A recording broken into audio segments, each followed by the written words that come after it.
성경에는 하나님을 아는 지식이 있고 성경에는 우리 사람을 아는 지식이 있습니다.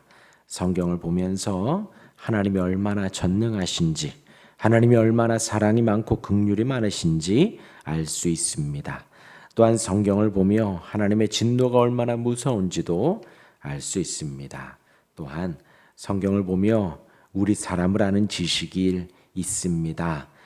사람에 대한 지식이 어떠한 지식인가 하면요, 우리가 얼마나 악한지를 알아가는 것입니다. 우리가 얼마나 죄가 많은지를 알아가는 것입니다. 우리가 얼마나 하나님의 관심이 없고 말씀에 관심 없는지 알아가는 것입니다. 이러한 우리의 지식을 알 수 있는 것입니다.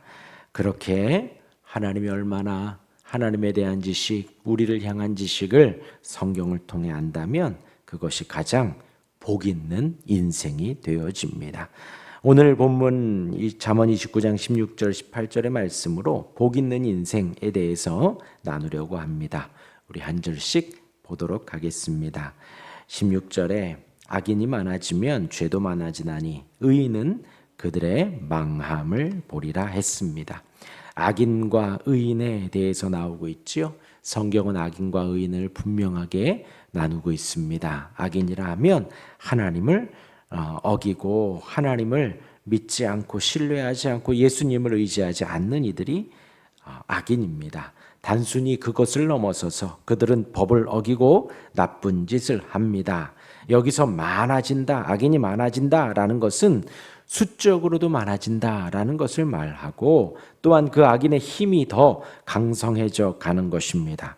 불법이 더욱더 가중되어 가고 범죄가 더욱더 심해진다라는 것입니다. 악해져 가는 것을 말을 합니다. 곧 악인이 많아진다, 악해져 간다. 그것은 죄도 더불어서 많아진다라는 것입니다. 그렇게 악인이 많아지고 반대로 의인이 나오지요. 의인은 예수를 믿는 사람들입니다. 의인은 하나님을 의지하고 말씀을 신뢰하는 사람들입니다. 법을 준수하지요. 또 그렇게 의인들이 악인들을 바라보며 승리의 확신을 가지고 바라봅니다. 오늘 그 말씀을 하고 있어요. 의인은 그들의 망함을 본다. 의인이 승리한다, 악인이 멸망한다라는 것을 말을 해요. 그런데 이제 이 말씀을 우리가 좀 영적으로 보게 되면요, 단순히 이 세상에서 실정법을 어기고 조금 나쁜 짓을 해가고 사람들 괴롭히고 법을 준수하지 않고 그렇게 살아가는 사람들이 오늘 이 말씀에 그렇게 맞아떨어지지 않기도 하더라는 거죠. 이 세상이 너무 악하기 때문에 의인이 먼저 죽기도 하고 악인이 승승장구하기도 합니다. 이 세상에서는요. 그러한 일들이 종종 있기도 합니다. 그러하기에 이 말씀을 우리가 아멘을 하기에는 이제 조금 그렇습니다. 그러하기에 영적으로 좀 보면요, 단순히 실정법을 어기고 법을 잘 준수하는 사람들이 그러하기보다도 하나님의 뜻을 따르고 예수를 믿는 사람들, 그러한 의인들이 그렇지 않은 악인들을 보고 있다라는 것입니다. 우리의 결국의 삶을 이 말씀이 나타내고 있다라는 것이지요. 그러하기에 하나님의 공의와 정의가 분명히 실현된다라는 것입니다. 우리가 예수를 믿고 새벽을 깨우며 말씀을 보고 하나님의 말씀대로 살아가려 하고 예배하며 살아가려 하고 기도하며 모든 일이든 이겨내려 하려고 할 때에 사실 이 땅에서는 악인들이 더욱더 득세해 보일 수도 있고 이 땅에서는 죄 많은 사람들이 더 잘 되는 것 같이 보일 수도 있습니다. 그러나 마지막 때에 주님 다시 오셨을 때에는 결국에는 우리 의인들이 그들을 바라보며 그들의 심판을 보고 그들의 멸망을 보며 하나님의 승리를 찬양하고 높이게 될 것입니다. 악인의 목전에서 승리한 사람들, 의인들은 만찬을 나누게, 천국의 만찬을 나누게 될 것입니다. 그것이 바로 복 있는 인생입니다. 의인의 삶이 되어집니다. 의로운 삶이 그것이 되어지는 것입니다. 이어서 17절입니다. 내 자식을 징계하라. 그리하면 그가 너를 평안하게 하겠고 또 내 마음에 기쁨을 주리라 했습니다.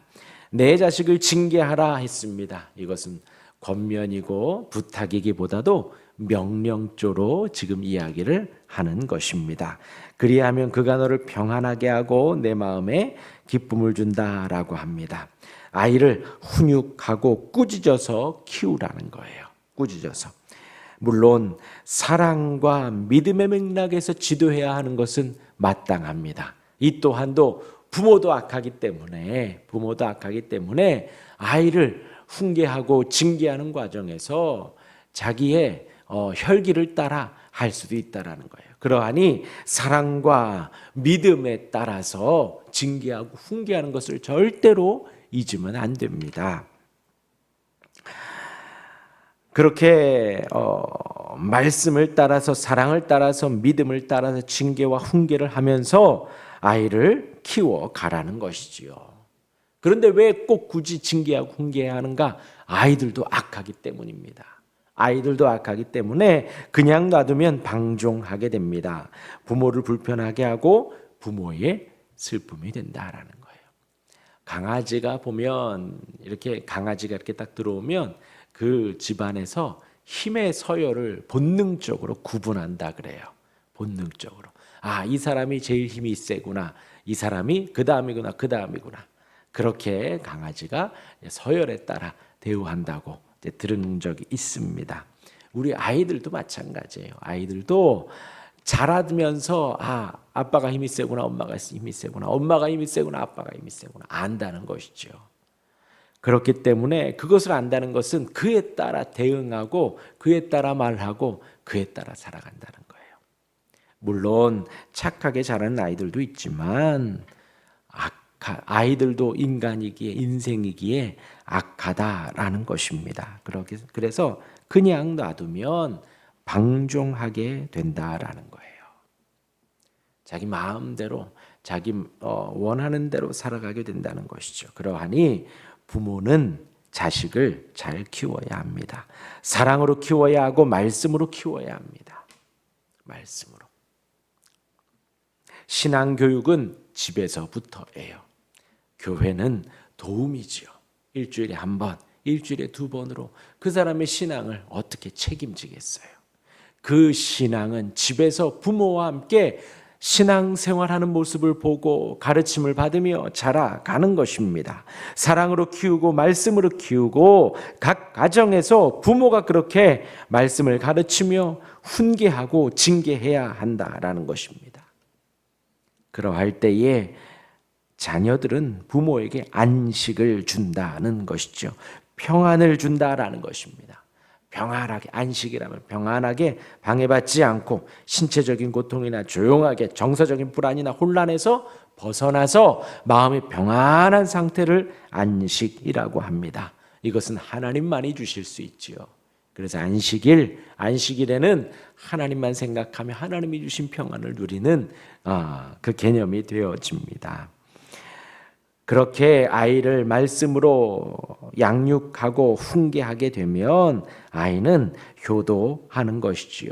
아이도 하나님을 사랑하고 하나님을 섬기며 또한 이웃을 사랑하고 부모를 공경하며 효도하게 되어 있습니다. 아이를 신앙으로 가르치고 육아하는 것은 어느 한 날, 하루 이틀, 1년, 2년으로 되는 것이 아닙니다. 우리의 평생의 긴 여정입니다. 인내가 필수입니다. 우리가 평생에 아이를 그렇게 신앙으로 양육하고 교육하는 것입니다.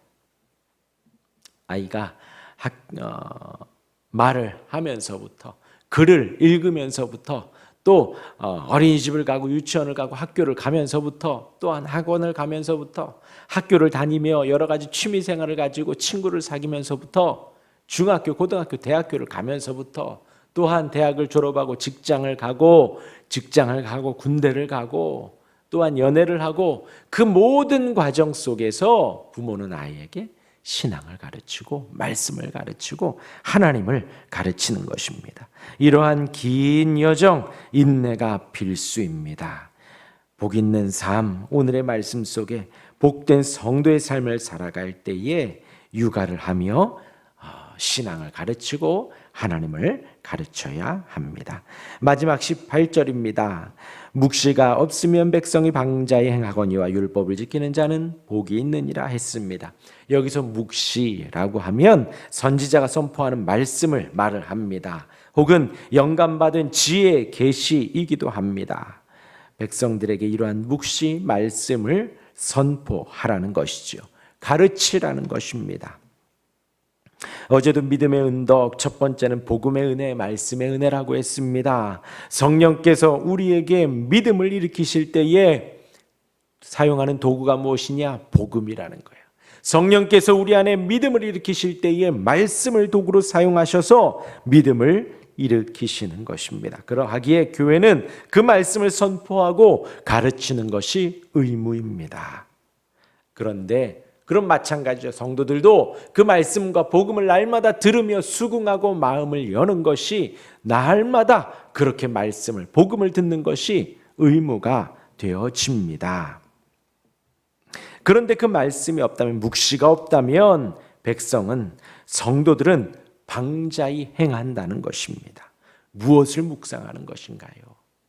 어제도 말씀 파트에서 잠시 말씀드렸지만 말씀을 보고 듣고 읽으면서 내가 느껴지고 내가 이해되고 내가 수긍되는 말씀만 읽으면 우리가 성경 66권에서 얼마나 읽을 수 있겠어요? 얼마 되지 않습니다. 내가 이해되는 말씀 많지 않아요. 내가 듣고 싶은 말씀 많지 않습니다. 그러하니 말씀을 들으며 수긍하며 어떻게 하는 거예요? 말씀 앞에 나를 맞춰가는 거예요.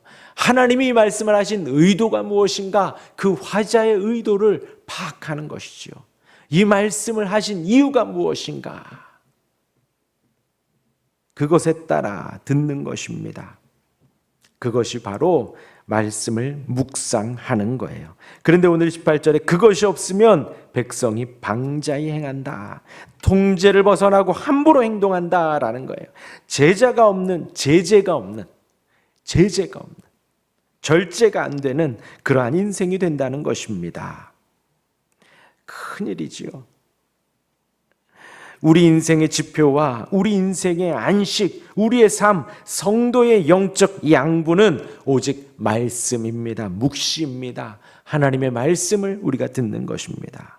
그렇게 율법을 지키는 자는 복이 있다고 합니다. 말씀을 듣고 묵상해야 지킬 수 있지요. 율법을 들어야 우리가 지킬 수가 있지요. 그 율법을 17절의 말씀대로 부모가 가르쳐 주기도 하고 또 교회에 필수로 선포하는 말씀이 되기도 합니다. 그 말씀을 잘 듣는 자는 복이 있다, 행복하다, 복이 있느니라 행복하다 라는 선포를 하는 거예요. 그 말씀을 순종하여 지키는 자는 복이 있다. 오늘 이 말씀 기억하시며 우리 인생이 복이 충만하기를 원합니다. 우리의 삶이 하나님이 주신 행복과 기쁨이 충만하기를 원합니다. 하나님의 말씀을 듣고 지키며 순종할 수 있는 그렇게 복 있는 인생이 되기를 주님의 이름으로 축원합니다. 아멘.